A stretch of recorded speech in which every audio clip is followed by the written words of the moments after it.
Olá pessoal, meu nome é Eduardo, seja bem-vindo ao canal. Nesse vídeo eu gostaria de falar com vocês sobre o escritor Ciro dos Anjos. Aqui no canal eu costumo analisar obras mais antigas, especialmente da Idade Média, obras do período greco-romano, dentre outras obras que são relevantes para o universo dessas obras que são consideradas como clássicas. Mas muitas pessoas acabam me pedindo: por que você não fala dos autores mais recentes, dos autores modernos, contemporâneos, né, que é, podem nos ensinar também muitas coisas interessantes? E como eu não tenho muito esse costume, é por uma questão mesmo de escolha, né, de preferência de ler as obras mais antigas primeiro e depois as obras mais recentes, eu não tenho esse costume de ler autores, especialmente ali dos últimos 200 anos, mais ou menos, no âmbito da literatura e da filosofia. Agora, em âmbito da ciência, em âmbito da história, eu leio sem nenhum tipo de critério em questões temporais. Mas a minha preferência mesmo é por obras da antiguidade e também da Idade Média. Mas procurando então autores recentes, já que muitas pessoas me pedem, eu comecei a olhar alguns autores, né, alguns que eu considerava como sendo interessantes, e acabei encontrando o Ciro dos Anjos, que é um autor que eu acho que merece ser estudado, que ele merece ser mais aprofundado, e que existe pouco material ainda sobre ele, especialmente em vídeos na internet. Então por isso eu decidi falar sobre o Ciro dos Anjos. A minha descoberta sobre o Ciro dos Anjos vem especialmente com a minha pesquisa genealógica. Né? Como você sabe, eu sou de Montes Claros, Minas Gerais, e eu faço estudos sobre a história da minha família, sobre os antepassados aí dos últimos 200, 300 anos, etc. Né? E nessa pesquisa genealógica eu fui pesquisando e vendo que existia vários parentes que eram escritores, né? Como por exemplo o Agenor Fernandes Barbosa, né? Que participou da Semana de Arte Moderna, já fiz até um vídeo sobre ele aqui no canal. Vários outros, né, o Mário Quintana também, que foram escritores, poetas que participaram, e acabei também descobrindo o Ciro dos Anjos como sendo meu parente, né, e nisso vem o interesse de estudar mais sobre a vida dele, sobre a obra dele também. A esposa dele, a Lilita, também é minha parente, então eu sou parente dos dois lados, né, tanto do Ciro dos Anjos quanto da própria esposa dele. Inclusive, tenho contato com as netas do Ciro dos Anjos, né, um abraço aí para todas vocês que devem estar assistindo esse vídeo aí. Enfim, vou falar então sobre a vida dele e depois eu vou mostrar para vocês as obras que eu tenho. Né? Eu gosto de colecionar, é, ter vários exemplares de um mesmo autor, quando eu gosto, né? Então vou mostrar esses exemplares, inclusive alguns exemplares assinados pelo próprio Ciro dos Anjos dentro dessa minha coleção. Então quem é o Ciro dos Anjos? Né? O que ele fez na vida? Quais são as obras que ele escreveu? Nós vamos falar sobre isso. O nome dele completo é Ciro Versiani dos Anjos. Ele nasceu em 5 de outubro de 1906 em Montes Claros, Minas Gerais, né, situado no norte de Minas Gerais. E faleceu em 4 de agosto de 1994 no Rio de Janeiro. O Ciro dos Anjos ele é filho do coronel Antônio dos Anjos e Carlota Versiani dos Anjos. É uma família muito tradicional em Montes Claros, né? A família Versiani é bem antiga, né? Especialmente vinculada ao Partido Conservador no século XIX, enquanto que existiu o Partido Liberal, né? Que era voltado mais para os Chaves, para os Prates. Então veja que eu sou parente aí desses dois lados aí também. E o coronel Antônio dos Anjos, como o próprio nome diz, né? Ele era um coronel, tinha uma patente e ele, além de ser coronel, ele era também fazendeiro, tinha uma grande propriedade e tinha muitos filhos, né? Acho que eram 13 ou 14 filhos, mais ou menos. Tinha muitos filhos. O Ciro dos Anjos, ele era o 13º filho do coronel Antônio dos Anjos. E, além de ser coronel e fazendeiro, o coronel Antônio dos Anjos era também professor. Ele era professor de história. E nisso, a própria família do Ciro dos Anjos era uma família já intelectualizada, né? Eles já tinham um contato literário desde o início da infância do próprio Ciro dos Anjos, pelo fato do pai dele ser professor. Então ele teve uma boa educação em família, com a própria mãe também ensinando, com o próprio pai também ensinando, e ele também fez seus próprios estudos aqui nas escolas primárias em Montes Claros. Então a infância dele foi esse contato, né, com boas obras, com obras que o próprio pai fornecia para que ele lesse, e também com a escola, e também com o próprio contato, o ambiente que ele tinha aqui. A cidade de Montes Claros, no início do século XX, era uma cidade muito pequena, né? Atualmente tem quase 500 mil pessoas, né? É a quinta maior cidade de Minas Gerais. Naquele período era uma cidade muito pequena ainda, que né, durante essa infância dele tinha poucas coisas, com exceção da própria Praça da Matriz, né? Que é a praça onde tudo basicamente se desenvolveu em volta, né, aqui na cidade de Montes Claros. E basicamente isso, né? Ele teve essa infância em Montes Claros, fazendo seus estudos. Eu fiz a divisão aqui da história do Ciro dos Anjos em etapas. Então, a infância dele em Montes Claros, depois o período de juventude, vinculada a Belo Horizonte, capital, né? Depois o período do Rio de Janeiro, depois o período internacional e, por último, o período em que ele se destaca, né, no âmbito nacional. Então, na infância, ele passou esse período em Montes Claros. Nos seus próprios livros, ele faz e anota lembranças desse período. E ele nunca deixou de lembrar de Montes Claros, porque ele sempre vinha visitar seus parentes, né, embora ele tivesse boa parte da vida fora de Montes Claros, né. Em 1923, ele foi, assim como era costume na época, né, das elites, né, fazer com que o filho fosse estudar, fazer a universidade, e sair do interior de Minas Gerais e ir para a capital. Então ele foi para Belo Horizonte em 1923 estudar direito e se formou em direito na Universidade Federal de Minas Gerais, né, a atual UFMG, e lá ele se graduou em 1932, onde lá ele já conheceu a própria elite de Belo Horizonte, né, conheceu todo aquele palco, né, de intelectualidade que já existia na época. Nesse período em que ele foi estudante, ele escreveu para vários jornais de Minas Gerais, atuando, né, como já escritor durante esse período. E pronto, com a sua formatura, com a sua graduação, ele voltou a Montes Claros, onde ele começou a atuar como advogado. Então, a sua atuação inicial profissional foi como advogado.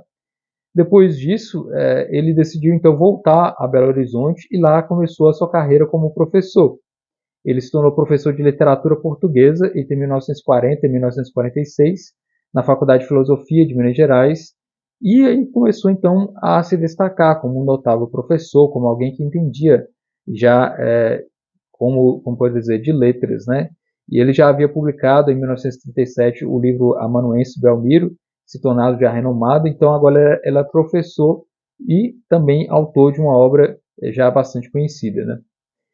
Depois, em 1946, ele foi para o Rio de Janeiro, né? E lá no Rio de Janeiro ele ocupou vários cargos administrativos, né? Um deles ele foi assessor do ministro da Justiça na época do presidente Dutra e estava ali no âmbito do Rio de Janeiro, junto com alguns de seus parentes, especialmente os parentes da esposa dele, a Lilita, né, que é parente dos Prats, e aí ele tinha muito contato com o Luiz Milton Prats, que era deputado federal e deputado constituinte em 1946. Nessa época de 46 em diante, ele teve muito contato com o Juscelino Kubitschek, que era deputado federal também, junto com o Luiz Milton Prats, constituinte. Então ele teve contato com o Juscelino Kubitschek e formou então a amizade já nessa década de 40, né? Depois, em 1952, ele começa a sua carreira já no âmbito internacional. Ele foi chamado para ser professor no México, então ele foi professor de estudos brasileiros na Universidade Autônoma do México. Lá ele ensinou literatura, história do Brasil, ensinando aos mexicanos o que é ser brasileiro e o que o Brasil já produziu de melhor em termos de produção literária. Então ele estava ali representando o Brasil no México e também apresentando as suas próprias obras, mostrando o que era Montes Claros também. Então ele mostrava o que era ser mineiro, o que era ser montesclarense e o que era ser brasileiro aos mexicanos. Em 1954, ele também exerceu o cargo de professor na Universidade de Lisboa, e esse vínculo, né, com a Universidade de Lisboa existe até hoje na Universidade Estadual de Montes Claros. Na Universidade de Lisboa, ele ensinou também estudos literários, história do Brasil, dentre outras coisas também. Então, em 1952 até 1954, 1955, ele estava então atuante de uma forma internacional, mostrando que já havia produzido aqui o Brasil e a nossa história. Em 1957, ele foi convidado a se tornar subchefe do gabinete civil de Juscelino Kubitschek, ou seja, era um cargo de alta relevância, né, muito próximo, de muita confiança do presidente Juscelino Kubitschek, e como eu já mencionei, já era amigo dele desde a década de 40, no Clube do Peixe Vivo, né, que era um clube de intelectuais de Minas Gerais que se reuniam no Rio de Janeiro para cantar poesias, né, para recitar poesias, para cantar músicas e conversar lá no Rio de Janeiro. Especialmente que eram moradores de Copacabana, né, como o próprio Ciro dos Anjos. E ele teve esse contato com o Juscelino Kubitschek e era muito próximo. Então ele estava ali diante de decisões, junto com o Juscelino Kubitschek, de alta relevância para o país. E além disso, também escrevia muitos dos discursos que o próprio Juscelino Kubitschek recitava, lia, né? E também ele se tornou, um pouco depois, professor da Universidade de Brasília, né, junto ali com o Darcy Ribeiro, que também era de Montes Claros, né, que é importante dizer que é uma figura importante da cidade de Montes Claros, e estava ali atuante junto com o Darcy Ribeiro na Universidade de Brasília. Também atuou no Tribunal de Contas do Distrito Federal e ocupou esses cargos até que ele se aposentou em 1976. E mesmo aposentado, ele deu aula, né, na Universidade Federal do Rio de Janeiro.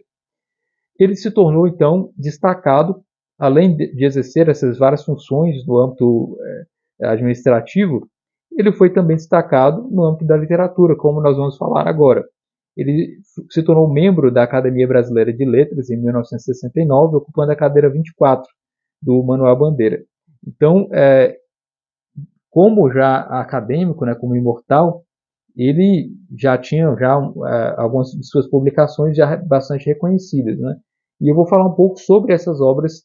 Eu não vou entrar em detalhes sobre cada uma, né, sobre o conteúdo de cada uma, porque eu pretendo fazer vídeos isolados sobre cada uma dessas obras. Então, esse é um vídeo mais de apresentação dessas obras dele, para que depois você possa ver outros vídeos em que eu irei falar com maiores detalhes sobre cada um deles, né? Então, a estreia de Ciro dos Anjos como autor foi a sua obra de maior sucesso, que é lida ainda e que é mais reconhecida, né?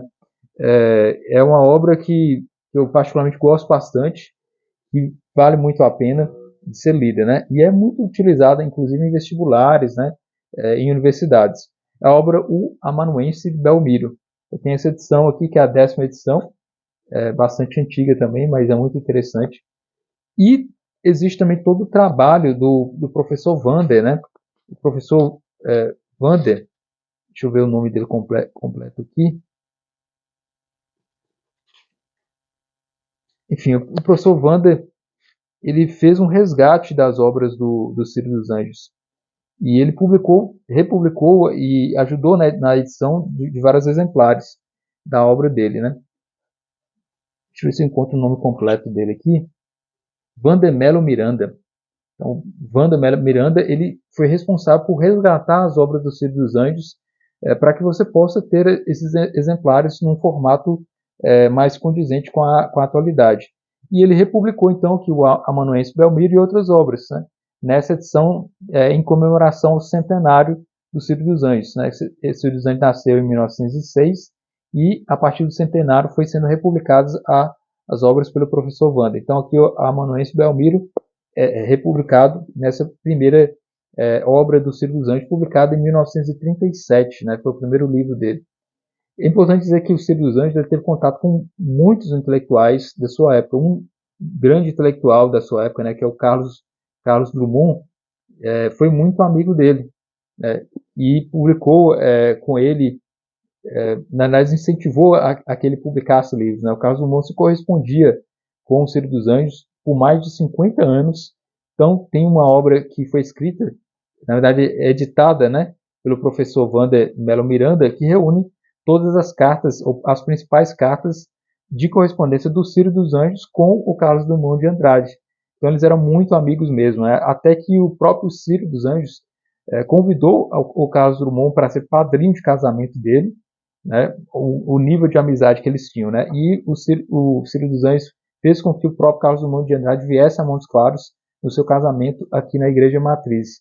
E o Carlos Drummond até fez uma poesia em homenagem a Montes Claros, né? Enfim, eles eram muito próximos e aqui tem as suas cartas publicadas que são muito interessantes mesmo, né? Não vou entrar em detalhes porque eu irei fazer um vídeo específico sobre isso, né? Enfim, ele publicou também o livro Abdias, foi publicado aqui também, né, dentro dessa coleção, né, para a editora Globo, a edição do Professor Wander. O livro Abdias foi publicado em 1945 de forma original. E depois nós temos o livro Montanha, que também tem essa edição aqui, republicada, né, pelo Professor Wander. São mais de 300 páginas.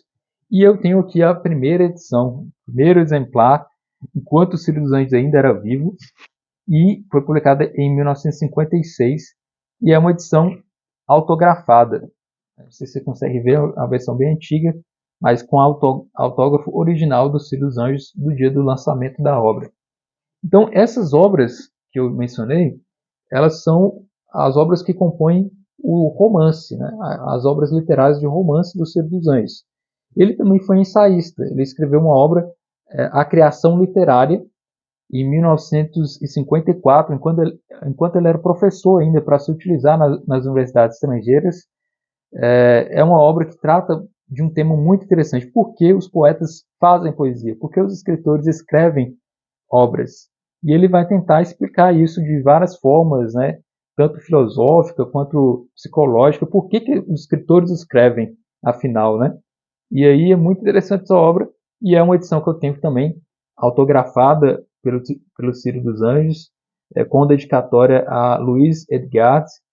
Então, muito interessante, uma edição belíssima aqui, primeira edição autografada, né? Para quem é colecionador de livros, né, isso é muito importante, né? Ter a obra assinada pelo próprio autor e a primeira edição ainda. Depois dessa obra de ensaio, a criação literária, nós temos as obras de memória, as obras memorialísticas. São obras que são meio que autobiográficas, que ele trata da própria vida dele, né, mas que ele muda ali o nome dos personagens para que as pessoas não identificassem muito diretamente quem eram aquelas pessoas. Então, dentro dessas obras de memórias, ele escreveu o livro, em 1963, Explorações no Tempo, Memórias. Então, Ciro dos Anjos, essa obra aqui publicada pela editora José Olímpio. Então, é uma obra de memórias dele, vai falar sobre a própria vida dele, né, a infância que ele teve. Eu gosto particularmente de uma parte que ele fala sobre as cavalhadas, que eu acho que é muito interessante. E é uma obra que eu tenho aqui, a primeira edição, e é autografada também pelo Ciro dos Anjos, aqui em 1963, né, com dedicatória ao Flávio, né, considerado como um amigo dele. Então aqui a primeira edição autografada, como eu já mencionei, dessa obra. Depois de um tempo, ele reuniu os textos que ele escreveu nesse livro Explorações do Tempo em outra obra, lançou essa outra obra, que é conhecida A Menina do Sobrado. Aqui ele já estendeu um pouco mais as suas memórias, partindo da infância, depois um pouco mais. Então, A Menina do Sobrado. Essa Menina do Sobrado é a Lelita Prates, né, como eu já mencionei, que também é minha parente. E é muito interessante essa obra, uma obra altamente biográfica, né? E essa é a primeira edição, publicada em 1979, e que eu tenho também aqui o autógrafo do autor, né? Dada ao compadre dele, que é o Roberto Fortes Gomes, autografado aqui em 4 de abril, que é o dia do meu aniversário, né? Ciro dos Anjos assinou essa primeira edição. E temos aqui também a republicação com auspícios, né, do professor Wander Melo Miranda, publicado aqui nessa edição da editora Globo. Então, a obra comemorativa do centenário dele, A Menina do Sobrado. Por último, nós temos as obras relativas à poesia, que é basicamente só uma obra que ele escreveu e conta com as suas poesias. O Ciro dos Anjos estava muito doente em uma determinada época, né, e estava até com medo se ele iria acabar tendo o fim da vida, e acabou escrevendo várias poesias, em que ele se torna ali um poeta meio que medievalista, por assim dizer, né? É muito interessante essa obra, onde ele reconhece também a sua fé católica, né? Ele retoma a sua fé católica e reafirma ela em próprias poesias. E ao escrever esses poemas, o Darcy Ribeiro, que eu conhecia, que era amigo dele também, né, como eu já falei, professor na Universidade de Brasília, Darcy Ribeiro reuniu essas poesias que ele escreveu e decidiu publicar em uma edição especial de luxo, né? Que só existem 100 exemplares no Brasil e autografados pelo Ciro dos Anjos. E eu tenho um desses 100 exemplares, né? Que é uma edição bem grande aqui, ó, muito grande mesmo, vocês podem ver, onde tem aqui as poesias, é uma edição ilustrada, bem artística mesmo, publicada pela Universidade de Brasília em 1964. E aí tem uma série de ilustrações medievais, né, muito interessante. E é uma obra aqui dedicada, em que ele escreveu essas poesias. É muito interessante. Não vou falar muito da obra, porque depois eu irei fazer um vídeo específico, né? Essa edição, esse exemplar que eu tenho, é um exemplar número 55. Está escrito aqui na própria edição. Dessa edição foram impressos 100 exemplares, numerados e assinados pelo autor, sendo este o de 55. E aí tem a assinatura do Ciro dos Anjos também aqui. Então é um exemplar raríssimo, vale uma fortuna aí para quem é colecionador, e que depois também foi republicado pelo professor Wander, né, nessa edição aqui, Poemas Coronários, né, onde ele vai tratar desses poemas sempre com um tom bem medieval, bem um pouco macabro também, por falar sobre essa questão da proximidade do fim, né? Ofertado a Dona Lolita, senhora minha, e as filhas e filhos, bem como noras, genros e netos, que a todo tenho em grande estimação. Então ele dedicou à família dele essa edição, e o Darcy Ribeiro fez essa publicação na Universidade de Brasília. Então é isso, são essas obras, as obras que o Ciro dos Anjos tem. Existe outra edição que o professor Wander vai coletar ainda as crônicas, né, que o Ciro dos Anjos publicou em vários jornais, né, e é uma edição ainda que pode ser considerada como inédita, né, em termos de publicação. Mas basta dizer que são essas as obras do Ciro dos Anjos. Esse é um pouco da vida do Ciro dos Anjos, que é muito ainda pouco explorado e que eu acho que merece ser consultado, ser analisado como um grande autor imortal da Academia de Letras, né? E eu vou deixar para vocês os links de algumas dessas obras que eu encontrei, para que você possa adquirir também e formar a sua biblioteca com um ótimo, um grande escritor contemporâneo, né, do século XX, e que tem ali uma obra altamente reconhecida no âmbito literário, tendo os seus aprofundamentos dentro das suas raízes enquanto mineiro, enquanto masclarense, enquanto autor católico também. E é muito interessante as suas proximidades literárias, né, com o Carlos Drummond de Andrade, com vários outros escritores da sua época e da intelectualidade, da grande intelectualidade da própria época. Então é isso, espero que você tenha gostado desse vídeo. Se inscreva no canal se você não está inscrito ainda. Muito obrigado pela atenção e até mais.